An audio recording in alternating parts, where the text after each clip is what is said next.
पहले बोलते हैं कि पीओके हमारा है, लेके छोड़ेंगे, आज बोल रहे हैं डे 1 से हम तो नॉन एस्केलेटरी है, वो मारेंगे तो फिर हम मारेंगे, फिर वो मारेंगे, फिर हम मारेंगे, वो 2 मारेंगे हम 10 मारेंगे, वो 26 मारेंगे हम 100 मारेंगे। उरी होगा, बालाकोट होगा, पुलवामा होगा, उसके बाद और कोई अटैक होगा, फिर पहलगांव होगा, फिर ऑपरेशन सिंदूर होगा, सिलसिला चलता रहेगा, जान जाती रहेगी। राजनाथ जी कल बोल रहे थे सर के युद्ध उन्हीं के साथ होता है जो आपके बराबर हो। इसमें बराबरी की कोई बात नहीं है। श्री राम और रावण क्या बराबर के थे क्या? नहीं थे ना। धर्म पे अधर्म की बात होती है, न्याय पे अन्याय की बात होती है, ऐसे नहीं होता सर। वो कल बोल रहे थे कि आप छोटी छोटी चीजों को नजरअंदाज कीजिए, रिजल्ट क्या है वो देखिए, पेंसिल टूटा कि नहीं, परीक्षा हॉल में लेट पहुंचे कि नहीं, ये सब इंपॉर्टेंट नहीं है। अरे सर, यहाँ पे तो चाचा चौधरी ने पेपर लीक कर दिया ना, तो अभी आप फर्स्ट आए या लास्ट आए उससे क्या फर्क पड़ता है? तो बच्चे का स्कूल चल रहा है क्या? सर हम भी सोचते हैं স্যার কেউ যুদ্ধ চায় না স্যার, সবাই শান্তি চায়, কেউ রক্তক্ষরণ চায় না, ধ্বংসলীলা চায় না, সবাই সম্প্रीति চায়, उन्नति चाहे। हम भी सोचते हैं कि अगर जंग छिड़ी तो दुकानों का क्या होगा, हम भी सोचते हैं कि अगर जंग छिड़ी तो दुकानों का क्या होगा, बंदूकें तो बिक जाएंगी, गुलदस्तों का क्या होगा, हम भी सोचते हैं। But wasn't this the right time and the right opportunity to give Pakistan a befitting reply and let them know कि वज़ीर-ए-आज़म आपके झंडे पे चांद है और हमारा झंडा चांद पे है। To let Pakistan know कि आप 1 किलो आटे के लिए आपस में लड़ते हैं और हम हर दिन गुरुद्वारे में पूरी और हलवा बांटा करते हैं। फर्क है ना सर? पर जवाब नहीं दे पाए। Despite being at an advantage, we surrender to external interference in the internal matter of this country. Yes, sir, Jammu and Kashmir is the internal matter of India. 28 bar America के president ने एक ही message दिया पूरे दुनिया को कि Trump ने war रुकवा दी पापा, कि ट्रंप ने वॉर रुकवा दी। शर्म करो। होम मिनिस्टर बोल रहे थे ना सर आज कि मानिक शाह जी ने बोला दैट भुट्टो मेड इंदिरा गांधी। पूरा देश बोल रहा है, पूरा विश्व बोल रहा है that Trump made Narendra Modi. ये बात है। आज इस चर्चा के 2 भाग हैं। पहला भाग है पहलगाम पर हुआ अटैक और दूसरा ऑपरेशन सिंदूर। पहलगाम पर जिस तरह से अटैक आतंकवादियों ने किया वो नागरिकों पर अटैक नहीं, वो मानवता पर अटैक है। आतंकवादियों ने धर्म पूछकर उनकी पत्नी के सामने, माँ के सामने, परिवार के सामने, बहनों के सामने सारे जो हमारे देश के नागरिक हैं उनको मार दिया। हम लोग ये पूरा देश वो चित्र कैसे भूल सकता है जब एक नवविवाहित महिला लाल चूड़ी पहनकर अपने पति के शव के बगल में बैठी थी। इसने पूरे देश को झंझोड़ करके रख दिया था। लेकिन दुर्भाग्य की बात यह है कि आज भी हमारे देश में ऐसे लोग हैं जिनको पहलगाम से ज्यादा दुख पैलेस्टीन के लिए होता है, क्योंकि ये उनकी राजनीति को फायदा नहीं देता। लेकिन जहां राजनीति के लिए कई लोग चुप्पी साध लिए, वहां हमारे यशस्वी प्रधानमंत्री ने राष्ट्र धर्म निभाया और उन्होंने महिलाओं के आंसुओं को ही नहीं पोंछा पर महिलाओं के स्वाभिमान को और सम्मान को पुनर्स्थापित किया। हम बता देना चाहते हैं कि ये एक नया भारत है और आतंकवादी हमले के बाद ये भारत मोमबत्तियां नहीं जलाता, ये दुश्मनों की चिता को जलाता है। ये शांति चाहता है पर शांति अपने शर्त पर चाहता है, और अगर अपने शर्त को नहीं पूरा किया जाए तो डिप्लोमेसी से डिस्ट्रक्शन तक का भी रास्ता जानता है।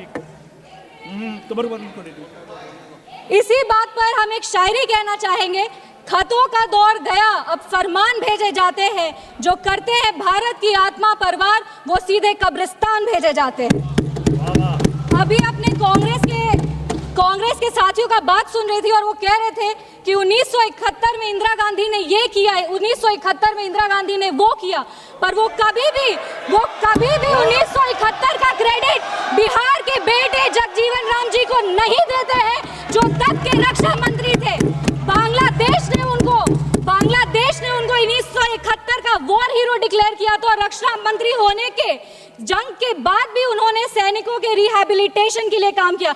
लेकिन कांग्रेस पार्टी इसको कभी नहीं रिकॉग्नाइज करेगी, क्योंकि उनको दलित नेतृत्व से समस्या है। वो सिर्फ उनके साथ रहना चाहते हैं जो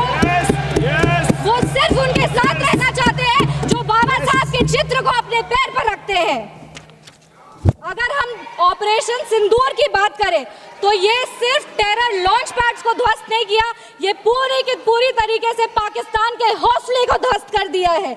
लेकिन एक आश्चर्य की बात है मैम, और आश्चर्य की बात यह है कि हमारे दुश्मन देश में एक युवा नेता है और एक युवा नेता हमारे विपक्ष में है। दुश्मन देश का सदन अलग है, हमारे देश का सदन अलग है, वहां के नेता अलग है, यहाँ के नेता अलग है, पर इनका सवाल एक ही है। विपक्ष का सवाल और दुश्मन देश के नेता का सवाल एक कैसे हो सकता है? मैं विपक्ष के साथियों को चुनौती देती हूँ कि अपनी राजनीति से ऊपर उठ करके कभी राष्ट्रहित की सोचनी चाहिए। अगर सरहद पर सेना लड़ रही होती है तो उनसे सवाल नहीं पूछे जाते, उनको सलामी दी जाती है। अगर विपक्ष की बात सुबह से सुने जा रहे हैं और उनकी बात को ध्यान से सुने तो वो बार बार कह रहे हैं कि सरकार ने सरेंडर कर दिया, सरकार ने सरेंडर कर दिया। सरेंडर से इनका विशेष लगाव इसीलिए भी है क्योंकि इतिहास गवाह है इन्होंने कितने बार विश्व के सामने भारत का सर झुका दिया है। 1962 में 14,500 वर्ग मील जमीन पर कब्जा कर लिया था। अमेरिका के तब के राष्ट्रपति ने कहा था कि भारत हमसे भीख मांगते हुए आया था। 1971 में वेस्टर्न मीडिया ने प्रधानमंत्री के बारे में जो भी कहा हो, उन्होंने हमारे देश के बारे में, भारत के बारे में कहा कि भारत एक धोखेबाज देश है और भारत नागरिक धोखेबाज लोग हैं। ये था भारत का इमेज आपके शासनकाल में। 1985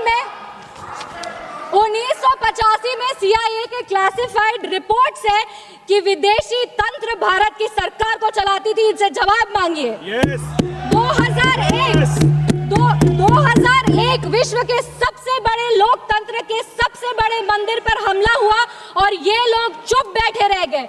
2008 मुंबई अटैक, पूरी तरीके से देश को झंझोड़ दिया गया, पर इन्होंने कभी नहीं जवाब दिया। अगर आज आतंकवादियों को जवाब दिया है तो वो हमारे यशस्वी प्रधानमंत्री श्री नरेंद्र मोदी जी की सरकार ने दिया है। पर इनके राष्ट्रीय अध्यक्ष, कांग्रेस पार्टी के राष्ट्रीय अध्यक्ष कहते हैं कि ऑपरेशन सिंदूर एक छोटा मोटा ऑपरेशन था। ये इनकी विचारधारा का समस्या है। इनको लगता है कि ऑपरेशन सिंदूर एक छोटा मोटा ऑपरेशन था, पर ये इनकी गलती नहीं है। इनकी विचारधारा ये कहती है कि अगर हिंदू धर्म को आगे लेके जाओ, हिंदू धर्म के पक्ष में बोलो तो वो सैफरन टेरराइजेशन है। पर इनकी राजनीति के लिए ये कहते हैं आतंकवादियों का कोई धर्म नहीं होता। ये दोहरा चरित्र क्यों है इनका?